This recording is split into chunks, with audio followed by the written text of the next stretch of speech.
For USCFootball.com, Connor Morrissette and Chris Trevino are on campus after USC's Tuesday practice of Georgia Southern Week. Yes, that is the Trojan Marching Band behind us. They sound great. Chris, how you doing? I'm doing pretty good. USC's 1-0. Feel good around the program and the fans, and obviously we got a nice little backdrop music going on. So it's a lovely Tuesday, and it's Klay Helton week, so everyone's really excited. Yes, Klay Helton coming back to the Coliseum on Saturday. Let's talk about some of the injury updates that we didn't necessarily get from Lincoln Riley, but we saw some guys come out of the tunnel, which looks like they'll be good to go for Saturday. The biggest name, Jakeem Stewart. He was singing with Floyd Buchard. They were walking up the tunnel. They were yelling, hollering. They were so happy. Floyd was so happy for Jakeem that he was playing. Jakeem was so happy that he was back practicing after he had that boot on his foot, so it looks like he'll be good to go for Saturday.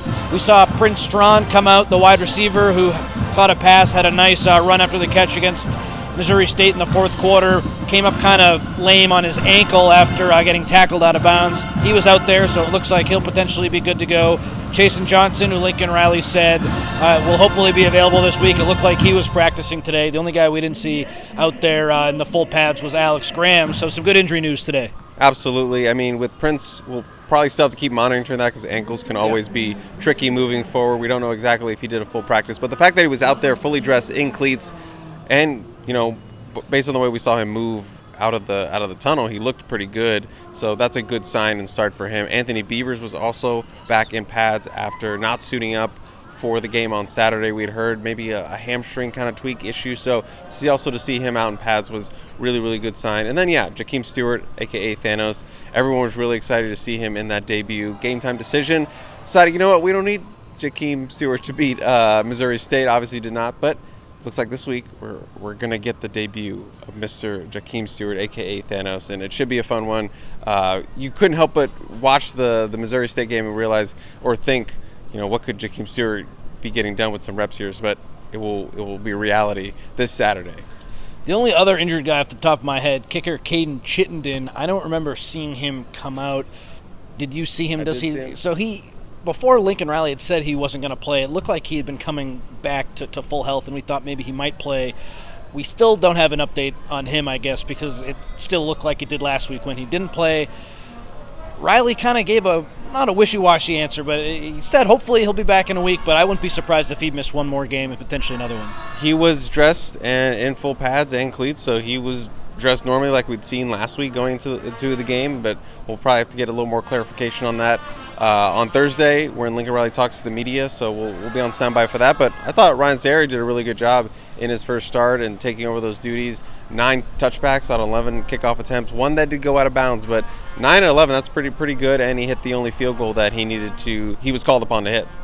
Yeah, he looked great, so if Chittenden misses more time, they'll be able to rely on Ryan Sayeri. We heard from Lincoln Riley after practice today. I asked him about USC coming out in the matching sweatsuits off the bus, doing the Trojan walk and heading into the locker room in those matching sweatsuits because, Chris, that was a hot topic after a 73-13 demolition of Missouri State. Of course, a lot of good stuff in that game, but one of the biggest pieces of reaction from that was Riley talking about how he brought that up to some of the guys on the leadership team. Do we want to do what we did in the past where everyone can wear their own thing? Do we want to do it together? And he said today he went up to people on that leadership team, which is a group of players and coaches on the staff, and he asked guys one by one, hey, is this something that you'd be interested in? Do you want to continue to wear your own stuff like we saw last year? And everyone said we want to be in the sweatsuits. Tremaine Carroll, of course, the new strength coach, I think had something to do with this as well. And Riley said how we do one thing is how we want to do everything. When I asked, why is this important? Why does this matter? It just seems like a small step in the right direction. We'll see if it can lead to better results on the field as the year goes on. But it was good to get more insight into why USC decided to wear those all-black sweatsuits heading into Saturday's game. Unity, and that's something that some of the players we talked to today talked about. Specifically, when I talked to Tobias Raymond, he says, I just think it makes us more unified. One team, one goal, one group just moving towards the same thing, so not have everyone kind of be different. So the fan reaction was pretty unanimous on social media that they were really fired up about it, and a move that they all virtually approve of just going, we're all one team, let's be dressed as one. People loved it. that tweet that I had about Riley making that decision had over 1,000 likes. My tweets, nothing ever approaches that. So just clearly, for some reason, the algorithm liked it, and then the USC family clearly liked that a lot too. You mentioned talking to Tobias Raymond after he got his first reps in a game at left guard. What else did you learn from Mr. Raymond today? Said it felt pretty good, getting his first start at the guard position, second start overall. And, we asked him, it's something we've talked about, but, he hasn't played much guard in his career going into this camp. Played guard for 2 snaps in high school. One of the guys got injured. He went in and played 2 snaps, and that was it. Been a tackle most of his life. He said it felt pretty good. Still some things he's got to work out, but again, it's a position he's growing into. And I thought that left side was the best side of that offensive line that USC had. And I don't think it was a perfect performance by the offensive line, and Tobias said as much, like there's still stuff they want to clean up moving into this week. Lincoln Riley said something of the same effect, things they wanted to be cleaner on moving forward, and something they're emphasizing this week. But overall, Tobias was really happy with his start, and he was really happy. He was more happy about the young guys getting reps. He was like, to get a full half of football, especially for a lot of those guys, their first action of football, he was just super fired up for those guys, specifically some of those freshmen getting the opportunity, and they've worked so hard for it. So he was really jazzed up in the second half, just seeing the young guys, even though he is technically a young guy, get some game action. I heard from USC's top 2 running backs today, Wayman Jordan and Eli Sanders. Those 2 guys have a great relationship. Sanders said that whether it's football or anything with family, we can rely on each other to talk about whatever we need to talk about. He makes me better, I make him better. And boy, did they both make some highlight plays, Chris, on Saturday. Sanders, he was up around 22 miles an hour, I think, on that 73-yard screen pass that he took to the house. When he was high-stepping, I asked him, when you're out in the open field and you want to get to the end zone as quickly as possible, you're sprinting, are you always high-stepping? And he said, yes, that's the track speed. That's why in high school I ran the 100-meter dash and the 200-meter dash. I wanted to be as fast as I possibly can, and I just look back on my time as a track athlete when I'm in those situations. So to all the people watching this who don't think you got to be a multi-sport athlete, it can really help. It certainly helped Eli Sanders on that run. And then with Wayman Jordan, he was just so happy to get that first touch, the 26-yard carry, and then the 5-yard touchdown. He talked about how, hey, that 26-yard run felt like he should have scored, but then he took care of it on the next play. So the running back room is in good hands, as Lincoln Riley has talked about pretty much all through camp. Obviously, a great start for them. 4 touchdowns off the bat with the ground game. The 2 guys you mentioned, obviously King Miller had his big 75-yard touchdown moment. The first time a walk-on has scored in a long time, and then Brian Jackson getting one in the first half there, who a lot of fans hope will be that kind of short yardage, dirty yards kind of guy, picking up those third and short yardage situations, goal line situations type stuff. So really good start for them, and really high ceiling for that group. We're all really high on Wayman Jordan. We've become more high on Eli Sanders, and he showed why in this game. Now, I know a lot of USC fans probably hoping they get a little more touches in this game against Georgia Southern, but again, if it's a blowout in the second half, going into the second half, I think they would take that as well. But they're just so exciting. You want to see more touches for them. I do think we'll see some reserves, maybe not as early as the Missouri State game, but certainly into the second half.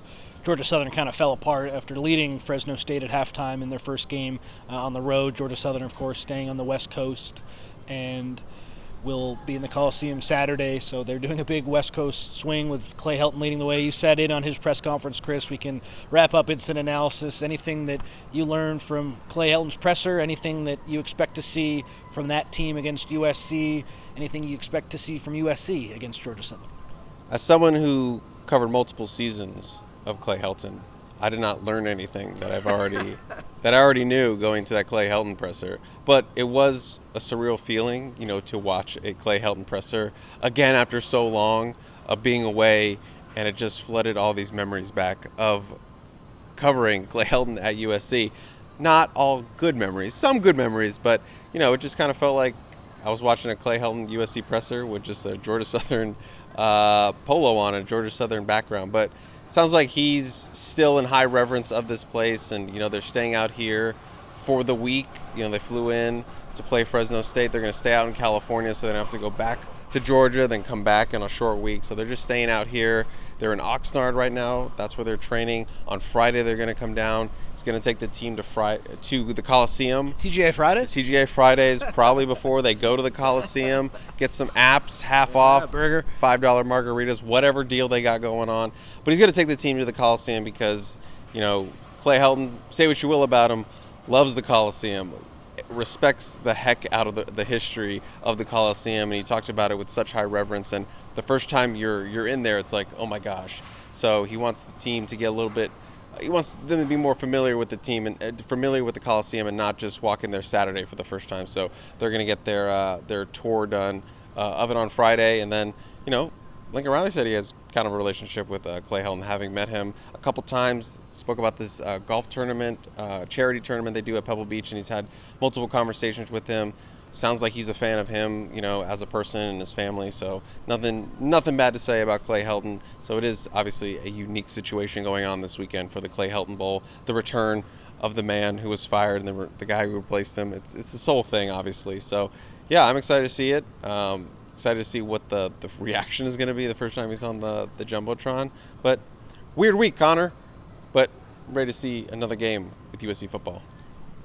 Weird week for sure. We should see plenty of boos, I'd imagine, at first for Klay Helton, and then we'll see as the game goes on. I'm sure there will be more cheers as USC runs for touchdowns, passes for touchdowns, maybe some more interceptions for touchdowns. I expect another big win for the Trojans. He's Chris Trevino. I'm Connor Morrissette. This has been Instant Analysis of USC's Tuesday practice of Georgia Southern Week.